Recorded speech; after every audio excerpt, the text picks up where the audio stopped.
Our next talk actually comes from a speaker who is not originally a Web3 guy, got into it kind of by accident, has a background in supply chain management, and we'll be talking about the circular economy. So give a huge round of applause for your next speaker, Haiko Huvenaars. Thank you. All right. Yes. Thanks everyone who wanted to stick around. I could really relate to some of the things that were discussed in the last talk about how nature is important, how maintaining balance is important. I think this talk will be somewhat relatable to that as well. It's not a relationship to work and ourselves, but it's more the relationship we have with the things that we buy and wear. It's the first time ever speaking at an event like this, so thank you so much for having me. I've been in Web3 as a retail investor for a couple of years, like 2018 was the first time I got introduced with it, but only a year ago it started kind of intertwining with my ideas about the startup, and I'll tell you a bit about that. So the title of this talk initially was Circular Economy. I have to make a small correction there. I'm going to talk mostly about circular fashion, and it's a niche that might not be super familiar with all of you here in the audience. So to kick things off, I thought it would be good to pull up some numbers. Just an open question. This relates to something in fashion, and any guess could be fine, but what do you think it might refer to? 65,000. Clothes per day? Close. It's the average distance that a pair of jeans has to travel before it ends up in our wardrobe. So from cotton to the end product, through all the e-commerce channels, through the very complex global supply chain, it's the amount of kilometers a pair of jeans has to travel. Another one, 10,000. Another guess, maybe. I'll help you out on this one. This is the average amount of liters of water it takes to produce a single kilogram of cotton.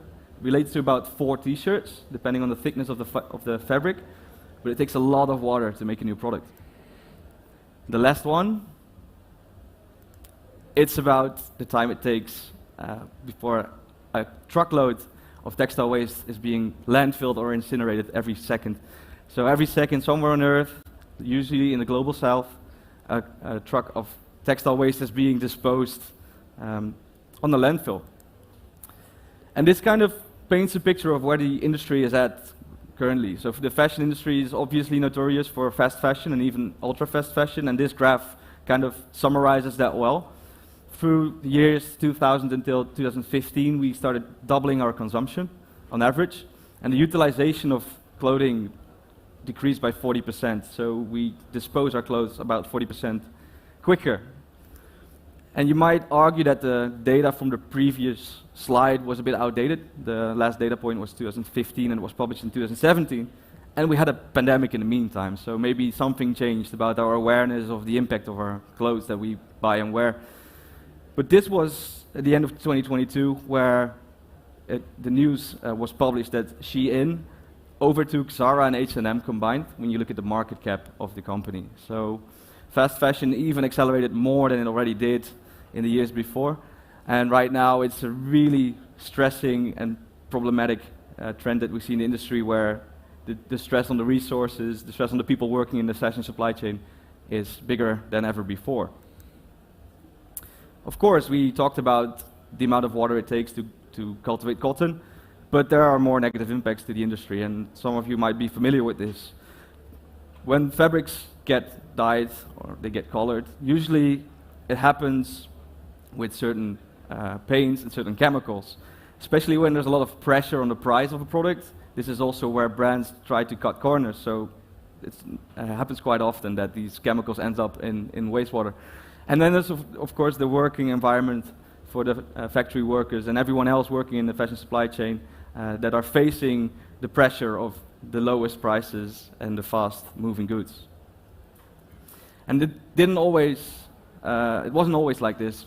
This is a picture of the Pueblo in Central America, where indigenous people even had a religious connection to the textiles and the clothes that they wore. Example here is this is in Texas actually, and it's close to a place where there's not a lot of rainfall, so all cultures and religions and traditions were about cherishing rain as it was able to grow the crops and to grow the food and also the fabrics. They even believed that their ancestors were responsible for the rainfall because rain came from the heavens, clouds looked like cotton, cotton grew from the soil, and even like when people died, usually they were buried in textiles, so there was like a circle of life there. And to me, it really hurts to see that this religious connection completely got lost along the way. Right now, we see a lot of Shein hauls on TikTok, and this is like the opposite of the religious connection that it used to have to us as humans. And right now, it's a very disposable product, and it's a fast-paced, it's a culture of mass consumption that really hurts me personally. So I think, in essence, what I kind of want to paint the picture of here is that we kind of lost track of the things we buy and wear and the connection and the value of those things. And you might ask yourself, like, okay, how did you got interested in sustainable fashion in the first place? And that wasn't always like that. It was briefly introduced that I have a background in supply chain management. I was in between my bachelor's and master's degree when the Amazon rainforest fires popped up. It was massively in the news. It was in September 2019. And I found myself with a little spare time, so I decided to design some t-shirts, created a small web shop, and the idea was to generate some money from that and to donate that to reforestation programs. I ordered some samples, took about 3 weeks to arrive. The products that I received weren't of the right quality. I didn't know anything about the working conditions, the chemicals that were used in the dyeing process, the materials that went into the product, so there was a trigger for me to do more research. And that's where I learned that there's a fundamental challenge that the industry is facing. So I rang up a phone, I gave a friend from high school a phone call, and we decided to team up, and we started experimenting with circular fashion, so that's a product made out of recycled materials, and also the role of technology. Here in the middle you see one of our first concepts that we created. It's basically a t-shirt that you could scan with our web app, and it would teach you something about material composition of that product. So we visualized the amount of recycled cotton that went into the product, the amount of recycled polyester that went into it, and the goal was to use the digital domain to create an additional layer of value such that people would cherish the product for longer. We then went on, because we got it to a crossroads where we kind of had to decide either go for the tech or to go for the fashion brand. We went on to develop a digital wardrobe idea with our first client to see, like, okay, let's say every product has a passport attached to it that could tell a unique story about that product. What would you want to see as a consumer? So what we made here was a demo where we could communicate the origin and the impact of a product. And it's all revolving around the concept of circular textiles. And what I showed initially with Shein being a fast fashion brand that's using the take, make, waste model, the circular textile model offers an alternative that can replace that model and could even bring more growth to those companies without coming with the cost of a planet and the people involved in the supply chain. And essentially it's about creating a closed loop system where materials are able to be reused at the end of their life cycles, but what might be even more important is to extend that life cycle for as long as possible, such that one t-shirt can generate revenue and can generate value for multiple owners across its life cycle, instead of that you have to sell as many t-shirts as possible to be profitable as a brand. And as promising as that sounds, circular fashion kind of got stuck in a pilot phase. Here it says sustainable fashion as an example, because circular fashion is this model behind that requires brands to reinvent their own business models. When circular fashion first became popular in 2018, we saw a lot of brands embracing it in their corporate strategies and really started to pushing out the concept of circular fashion, but they got to a point where it had a lot of initial marketing value, but it wasn't scalable throughout their whole business. And this is largely due to the fact that we see a very fragmented industry still. We have circular business models as Vinted, as a resale platform. We have repair shops in our local neighborhoods. We even have recycling facilities for some products and some textiles specifically. But the problem is that these are all operating in separate silos. So if you're a brand and you want to earn from circular fashion, then you have to launch those business models yourself. So you have to come up with a repair service or a resale model. And right now that's very challenging, given the fact that the margins are so low on those products still.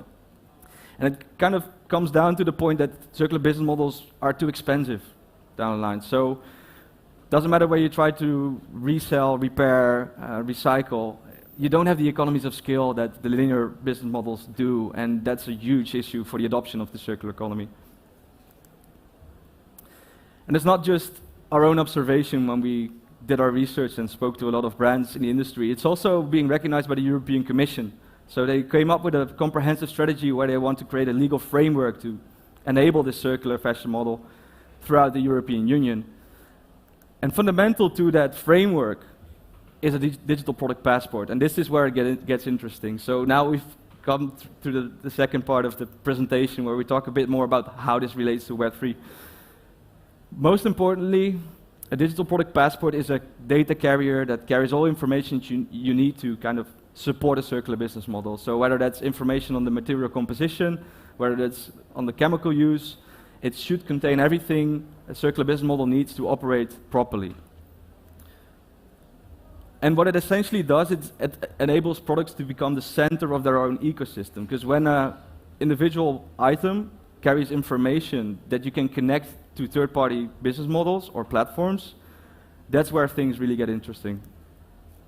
So this is what we started experimenting with our startup. We thought like, okay, let's see a brand as an entity with a limited circle of influence. They can make their products, but they don't have those access to those circular business models themselves yet. But if we give them unique product identifiers, we can maybe connect them to a repair shop in the neighborhood of the user and the brand, a resale store, a rental option, or even a recycling option. And this paints a whole new picture, because when you can connect individual garments to these third-party business models, you can start earning through circular revenue, right? So if you, first of all, connect the information layer, then you can support those business models. If you would introduce a transactional layer, it happens even later, you could start to think in royalties that would automatically trigger upon a resale or a repair action. And in essence, what we try to convince brands of is to adopt these new technologies and new ways of generating revenue, such that they become less dependent on the linear economy in the long run. How it works is that in every stage of that supply chain, you would want to have a touch point with that digital product passport, and every supply chain actor there has a user account that can interact with that digital product ID. So when the product is first designed, the product ID can be generated. When it's manufactured into a physical product, it can be connected to that product. When it's sold through retail channels, you can track and manage where that sale happens. And especially in the use phase, it's interesting because you can create these circular loops where you can support and facilitate the user's repair and resale services. In the end, you could even close the loop through recycling. I'll get a bit more to that later in this presentation, but we believe that's an interesting use case as well. And in essence, it allows us to rethink how we perceive clothing, how we perceive our wardrobes, and think about what would you want to see as a consumer if you have control over your wardrobe in a digital environment. So you have a list of products, maybe you have personal recommendations, maybe there are ways to dispose of clothes that you have laying in the back of your closet somewhere. And overall, just it would create an environment where we can enjoy our clothes in a more sustainable way. So the main question then is, okay, if we paint this picture about all these opportunities, where do we start? And this was also the main challenge for a startup in the past months. And very quickly, this is Joe Brock, and he's a researcher at Reuters, and what he investigated was a take-back scheme for textiles recycling in Singapore. And what he did is he equipped 10 pairs of sneakers with GPS trackers, and he followed them around across a timeline of like half a year and a year to see where they ended up. 9 out of 10 sneakers got exported to Indonesia, and that way they undermined local regulation in Singapore. It damaged the local economies because the people that were making shoes there weren't able to compete with all those imported goods, and there was no control whether the products would end up as landfill. And this kind of comes down to the point where brands do not have control over what happens to that product after it's sold. So visibility is lost, and brands are missing out on important insights, are unable to support circular behavior, and most importantly, unable to prove where and when products are recycled. So if we use digital product passports, smart contracts, we are able to digitalize that life cycle of that product, and this way brands can take responsibility and incentivize improved recycling. Consumers are then, as I already mentioned, able to manage their wardrobes differently, and recyclers are able to generate a proof of recycling, which could eventually happen on-chain. You could even argue that without the right digital infrastructure right now, any take-back schemes and any claims about the product being recyclable are misleading or incorrect. And this is still very present in the industry. So basically what we are working on is we're developing tools together with our partner Luxo to create these toolkits for circular business models in fashion.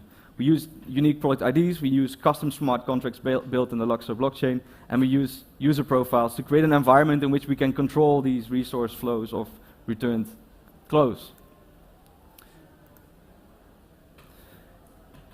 And it's not just that we are collaborating with Luxo as our blockchain partner, we're also being recognized by Surpass. So that's one of the big consortiums that are developing these standards for digital product passports. And we're working with our first brand called New Optimist, who really believes in system innovation and building new systems from scratch, basically, to create a new fashion system.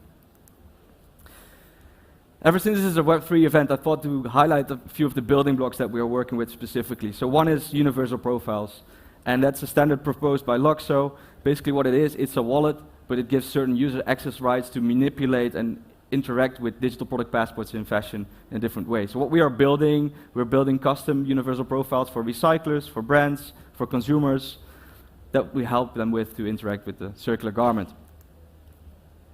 Second one is NFT 2.0s, and it basically means that after minting a product ID, the product ID can be enriched. So there will be a smart contract in between the universal profile and the NFT, and that smart contract then determines what happens to the metadata that's stored in a garment.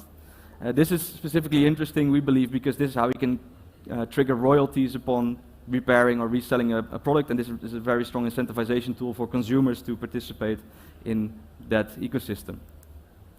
And then lastly, that's cultural currencies, and this is more on a long-term plan for us personally, but we believe that eventually, if you are going to participate in the circular fashion ecosystem, we want users to reap the rewards of doing so. So if you participate in garment resale, recycling, there should be an incentive that when you return a product for recycling, you should be given a reward that can be an NFT, and that should give you then perks for cheaper repairs or maybe even a discount on a resale. So our vision in the long run is eventually to launch a layer 2. Luxo right now is a layer 1 EVM-based blockchain, and we are able to build the first tools, try to bring it to the mainstream adoption in the fashion industry in the Netherlands. But eventually we would really want to see this being enabled at scale. So that would mean traceability in product life cycles and an open, honest industry that works for everyone. My main question I want to end with is, think about this and how it could fit your personal lives. I would like to invite you to also come up to me after the talk, share some of your ideas. We're in the pre-revenue stage with our startup, learning, gathering feedback, and just curious to hear your thoughts on this, specifically from this audience. We have 2 more minutes left for this talk, so I think we have time for a couple of questions. Thank you.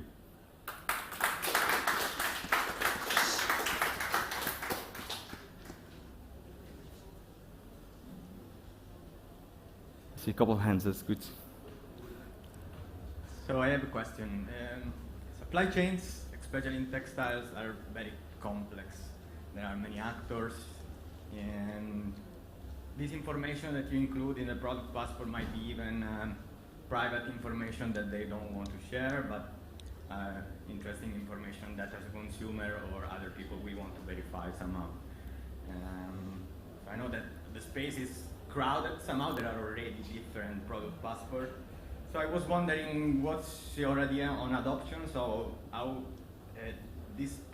your product passport is going to be adopted in the supply chains? And yeah. Fair point. Good question. How we are approaching this is that we are seeing this huge discussion on a political level. There's a lot of lobbying involved with the European Commission to get that standard and to, well, become the leading standard there. But we don't believe it should be a centralized entity that pushes that standard, first of all. So that's also why Web3, we think a DAO could eventually host that standard, ideally, such that it gets wide adoption amongst the supply chain. And when it comes to user access rights and to have data privacy and make sure that some very sensitive information there is hidden for a couple of specific users, but then also available to, for example, market authorities. That's where the European Commission is really drafting these very strict guidelines, and they will become mandatory at some point. So as a startup, we try to stay away from that discussion as much as possible and focus on the interactions we can create, the new interactions. So we are experimenting with tokenizing individual garments and see how we can automatically trigger deposit payments back and forth, those kinds of things. And I think eventually it will be a legal question and a regulatory solution that will be provided from the Commission there. And it kind of, to me, it kind of faces reality in the sense that you cannot. It's such a complex topic in general that you have to work with these legislation entities, you have to work with the European Commission, you have to work with existing supply chain partners and existing retail players, and we're just trying to fit in there with a unique angle as a starting point, and then we can see where we can go, but it's definitely a relevant question. Yeah, thank you. I saw another question. Yeah. Hey man, first of all, thank you. I think we all, appreciate what you're doing to try and use this technology in a really positive way. I do music, I come from music, and I think both of our industries are sharing a similar concept here, which is the devaluing of our basic product, devaluing of clothes, devaluing of music. How do you feel we should approach explaining to the mass market that they shouldn't be doing something they're now really happy to do, which is to buy cheap clothes and fast fashion, or to listen to music effectively for free? Yeah. When I talk from my perspective, what I hope to establish is that we can bring back a new sense of appreciation through, for example, make-to-order processes. So if you would pre-order a new jacket, you could already receive that digital token that resembles the physical product, but then the physical product still has to be made. So you kind of have a window of opportunity to share your story as the product is being designed and manufactured. What in essence we want to do with that is to use that opportunity to create a new relationship with that product, right? So the digital domain also offers opportunity for this conversation we hopefully can establish with the consumer. And yeah, ultimately it's about revaluing what you buy and then how you perceive that product. So it's also it's a very emotional element to it, of course. When I look at music, I think that abundance is also something that's really damaging the experience of listeners, or like the connection with artists and the product essentially.